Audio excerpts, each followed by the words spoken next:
Melkor y Madame de Lursay aparecen en la novela Los extravíos del corazón y del ingenio, escrita en 1738 por Crébillon hijo, quien basaba sus personajes en libertinos que conoció en la Francia de la época.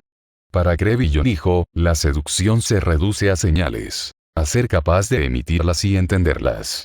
Esto no es así a causa de que la sexualidad esté reprimida y exija hablar en clave. Lo es más bien porque la comunicación sin palabras, mediante prendas, gestos, actos, es el más placentero, excitante y seductor de los lenguajes. En la novela de Crébillon hijo, Madame de Lursay es una ingeniosa seductora que juzga emocionante iniciar a los jóvenes. Pero ni siquiera ella puede vencer la juvenil estupidez de Melkor, incapaz de entender sus señales por estar absorto en sus pensamientos. En la novela ella consigue educarlo después, pero en la vida real hay muchos Melkors irredimibles. Son demasiado literales, e insensibles a los detalles con poder de seducción.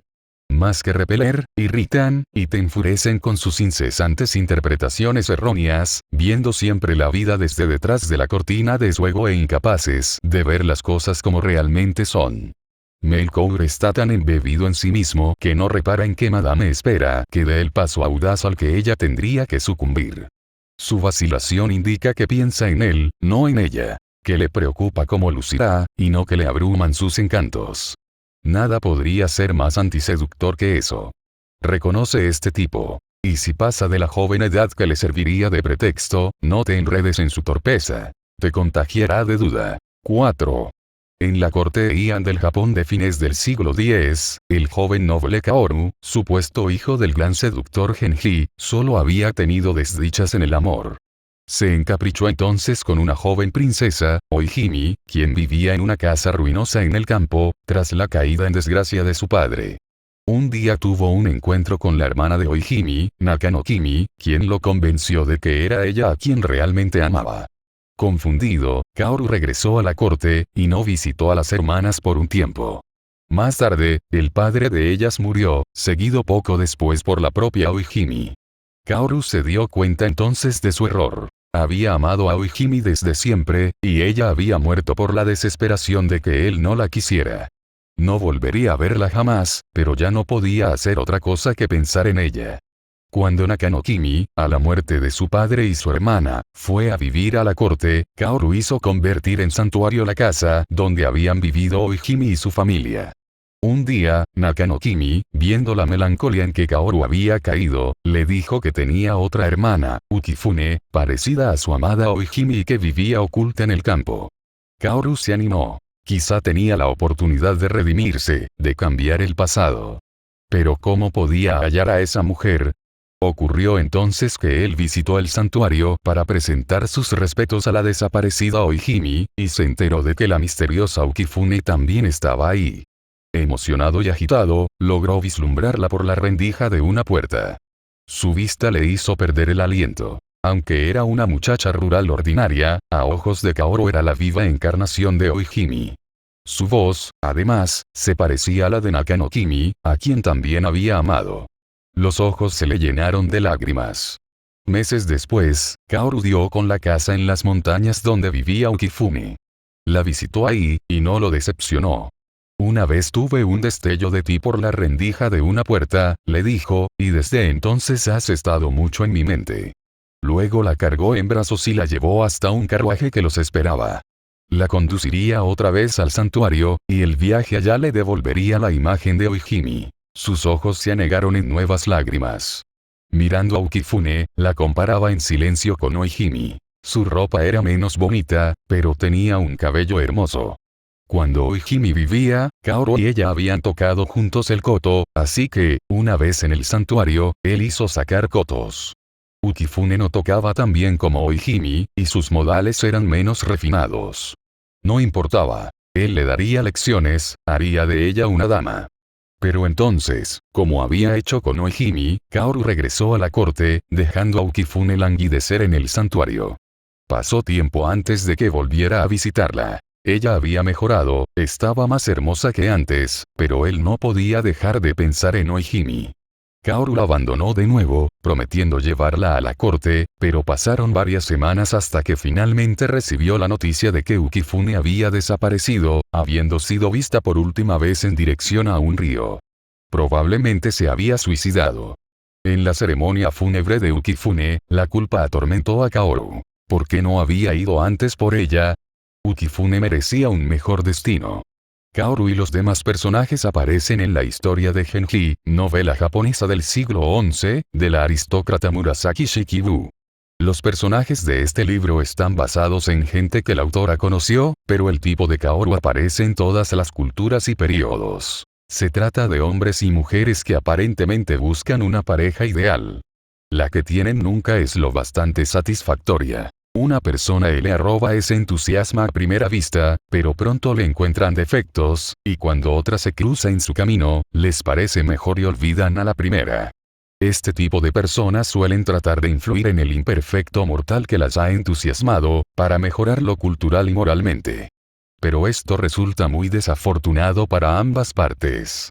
La verdad es que esta clase de gente no busca un ideal, sino que es muy desdichada consigo misma. Tú podrías confundir su insatisfacción con los altos estándares de una perfeccionista, pero lo cierto es que nada le satisfará, porque su infelicidad es muy honda. Puedes reconocer la por su pasado, repleto de tormentosos romances efímeros. Asimismo, tenderá a compararte con demás, y a tratar de reformarte. Quizá al principio no sepas en la que te metiste, pero personas así resultan finalmente antiseductoras, porque no pueden ver tus cualidades individuales. Evita el romance antes de que ocurra. Este tipo de antiseductor es una sádica de closet y te torturará con sus metas inalcanzables. 5. En 1762, en la ciudad de Turín, Italia, Giovanni Giacomo Casanova conoció a un tal conde Ave, un caballero milanés a quien al parecer le simpatizó enormemente. El conde había caído en desgracia, y Casanova le prestó algo de dinero. En muestra de gratitud, el conde lo invitó a hospedarse con él y su esposa en Milán. Su mujer, le dijo, era de Barcelona, y se le admiraba en todas partes por su belleza. Él le enseñó a Casanova sus cartas, que poseían un encanto intrigante. Casanova la imaginó una presea digna de seducir. Se dirigió a Milán. Al llegar a la residencia del conde Ave, Casanova descubrió que la dama española era, en efecto, muy hermosa, pero también seria y callada. Algo en ella le incomodó. Mientras él desempacaba su ropa, la condesa vio entre sus pertenencias un deslumbrante vestido rojo, con perifollos de Marta Sebellina. Era un regalo, exclamó Casanova, para la dama milanesa que conquistara su corazón. A la noche siguiente, en la cena, la condesa se mostró súbitamente cordial, riendo y bromeando con Casanova. Ella describió el vestido como un soborno. Casanova lo utilizaría para convencer a una mujer de entregársele. Al contrario, replicó Casanova. Él solo daba regalos después, en señal de aprecio. Esa noche, en el carruaje de vuelta de la ópera, ella le preguntó si una acaudalada amiga suya podía comprar el vestido. Y cuando él respondió que no, ella se irritó visiblemente. Adivinando su juego, Casanova ofreció obsequiarle el vestido de Marta si era buena con él. Esto no hizo sino enojarla más, y riñeron. Casanova se hastió al fin del mal humor de la condesa. Vendió el vestido por 15.000 francos a su amiga rica, quien a su vez se lo regaló a ella, como la condesa había planeado desde el principio. Pero para probar su falta de interés en el dinero, Casanova le dijo que le obsequiaría los 15.000 francos, sin compromiso. Usted es un mal hombre, repuso ella, pero puede quedarse, me divierte. La condesa reanudó sus coqueterías, pero Casanova no se dejó engañar. No es culpa mía, madame, que sus encantos ejerzan tan escaso poder en mí, le dijo. Aquí están 15.000 francos para que se consuele. Puso el dinero en una mesa y se marchó, mientras la condesa rabiaba y juraba vengarse. Cuando Casanova conoció a la dama española, dos cosas de ella le repelieron. Primero, su orgullo. Más que participar en el toma y daca de la seducción, ella exigía la subyugación del hombre. El orgullo puede reflejar seguridad, e indicar que no te rebajarás ante los demás. Pero con igual frecuencia es resultado de un complejo de inferioridad, que exige a los demás rebajarse ante ti. La seducción requiere apertura a la otra persona, disposición a ceder y adaptarse. El orgullo excesivo, sin nada que lo justifique, es extremadamente antiseductor. El segundo rasgo que disgustó a Casanova fue la codicia de la condesa. Sus jueguitos de coquetería solo estaban planeados para obtener el vestido. No le interesaba el romance. Para Casanova, la seducción era un juego alegre que la gente practicaba por diversión mutua. En su esquema de cosas, no tenía nada de malo que una mujer quisiera también regalos y dinero. Él podía entender ese deseo, y era un hombre generoso. Pero sentía asimismo que ese era un deseo que una mujer debía disimular, para dar la impresión de que lo que perseguía era placer. Una persona que busca obviamente dinero u otra recompensa material no puede menos que repeler. Si esa es tu intención, si buscas algo más que placer, poder, dinero, nunca lo muestres. La sospecha de un motivo oculto es antiseductora. Y jamás permitas que nada rompa la ilusión. 6. En 1868, la reina Victoria de Inglaterra sostuvo su primera reunión privada con el nuevo primer ministro del país, William Gladstone. Ya lo conocía, y sabía de su fama como absolutista moral, pero el encuentro sería una ceremonia, un mero intercambio de cortesías. Gladstone, sin embargo, no tenía paciencia para tales cosas. En esa primera reunión explicó a la reina su teoría de la realeza. La reina, creía, debía desempeñar en Inglaterra un papel ejemplar, un papel que, en fechas recientes, ella no había cumplido, por pasar demasiado tiempo en privado. Este sermón sentó un mal precedente, y las cosas no hicieron más que empeorar. Pronto recibió cartas de Gladstone, en las que éste abundaba en el tema. La reina nunca se tomó la molestia de leer la mitad de ellas, y poco después hacía cuanto podía por evitar el contacto con el líder de su gobierno. Si tenía que verlo, abreviaba lo más posible la reunión. Con ese fin, jamás le permitía sentarse en su presencia, esperando que un hombre de su edad se cansara pronto y se fuera. Porque una vez que se explayaba en un tema caro a su corazón, no reparaba en la mirada de desinterés de la otra persona, o en sus lágrimas de tanto bostezar. Sus memorándums sobre los asuntos aún más simples debían ser traducidos a términos sencillos para la reina por uno de sus asistentes. Pero lo peor de todo era que Gladstone reñía con ella, y sus discusiones lograban hacer que se sintiera tonta. La reina aprendió pronto a sentir con la cabeza y a dar la impresión de estar de acuerdo con todo argumento abstracto que él intentara exponer. En una carta a su secretario, refiriéndose a sí misma en tercera persona, Victoria escribió: en la actitud de Gladstone, ella sentía siempre una autoritaria obstinación y arrogancia que nunca había experimentado en nadie más, y que consideraba de lo más desagradable. Al paso de los años, ese sentimiento se convirtió en un indeclinable odio.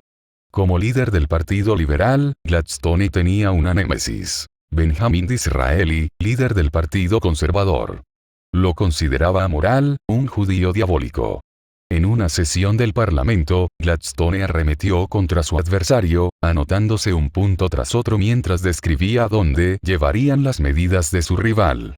Enojándose conforme avanzaba, como solía ocurrir cuando hablaba de Disraeli, golpeó con tal fuerza el estrado que plumas y hojas salieron volando.